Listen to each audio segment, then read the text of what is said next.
మా వదినలాగే మీరు కూడా బయట తినాలంటే భయపడుతున్నారా? అయితే ఎందుకండి కంగారు, మనమే చక్కగా ఇంట్లో చేసేసుకుంటే పోలా. ఏం లేదండి, ముందు చికెన్ ని బాగా శుభ్రంగా చేసుకొని దానిలోనే కొంచెం ఉప్పు, కారం, అల్లం వెల్లుల్లి పేస్ట్ మీ టేస్ట్ కి తగినట్టు వేసుకోండి. ఆ తర్వాత 2 tablespoon cornflour, 2 tablespoon maida కూడా వేసేసుకోండి. ఇప్పుడు ఇందులోనే 1.5 స్పూన్ దాకా ఆయిల్ కూడా వేసుకోండి. ఆయిల్ ఎందుకంటే ముక్కకి అన్ని బాగా పెట్టడానికి, అలాగే మెత్తగా ఉండడానికి. ఇందులోనే కొంచెం ధనియాల పొడి, గరం మసాలా, జీలకర్ర పొడి ఉంటే మీ ఇష్టం అండి, వేసేసుకోండి. ఇందులోనే ఇంకొక ఎగ్ కూడా వేసేసి దీన్ని బాగా మిక్స్ చేసుకోవాలన్నమాట. బాగా మిక్స్ చేసుకొని పక్కన పెట్టుకోవాలి. ఇలా బాగా మిక్స్ చేసుకునేటప్పుడు ఒకసారి ఉప్పు, కారం అవన్నీ కూడా చూసుకొని అడ్జస్ట్ చేసుకోండి, లేకపోతే తర్వాత మీకు ముక్కకి సరిగా పట్టదన్నమాట.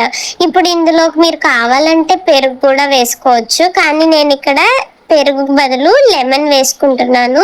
పెరుగు కొంచెం, లెమన్ కొంచెం కూడా వేసుకున్నా బాగానే ఉంటుంది.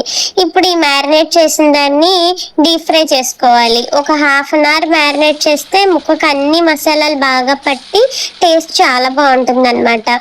దీన్ని మీరు కావాలంటే ఇలాగే కబాబ్లా కూడా తినేయచ్చు, కానీ ఈరోజు మనం మంచూరియా చేసుకుంటున్నాం కదా, అందుకే కొంచెం ఓపిక్గా మిగతావన్నీ కూడా ఫ్రై చేసేసుకొని తీసి పక్కన పెట్టుకోవాలన్నమాట. ఈ ఫ్రై చేసిన వాటిని మనం సార్టింగ్ చేసుకోవాలి. అదేనండి తెలుగులో చెప్పుకోవాలంటే తాలింపు వేసేసుకోవాలి. ఎలా వేసుకున్నామో వచ్చి చూసేద్దాం రండి.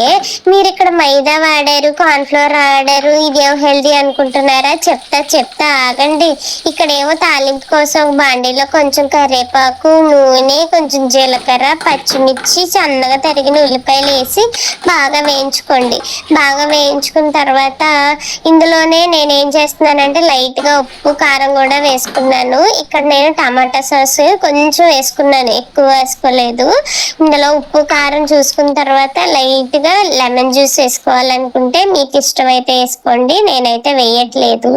ఇందులోనే ముందుగా మనం ఫ్రై చేసి పెట్టుకున్న చికెన్ ముక్కలు కూడా వేసేసి బాగా ఒక 5 మినిట్స్ ఉడకపెట్టుకోవాలన్నమాట. మీకు బాగా వెట్టుకు కావాలి అని అంటే కొంచెం వాటర్ కూడా వేసేసి ఇలాగా కలుపుకోండి, సరిపోతుంది. చూసారు కదా ఎంత కలర్ఫుల్ గా ఉందో. ఇప్పుడు చెప్తాను నేను ఇది ఎందుకు కొంచెం హెల్తీగా అని అన్నాను.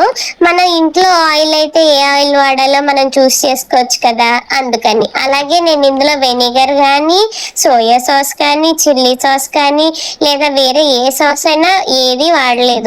టమాటా కెచప్ కూడా కొంచెం, అది కూడా పిల్లలకి కొంచెం రుచిగా ఉండాలి కదా, దానికోసం అని వాడాను.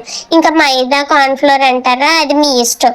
మైదాకు బదులు వేరే ఆల్టర్నేటివ్ ఏదైనా కూడా మీకు నచ్చితే వాడుకోవచ్చు. చూసారు కదా, ఇలాంటి సింపుల్ రెసిపీస్ కోసం సబ్స్క్రైబ్ చేసేయండి.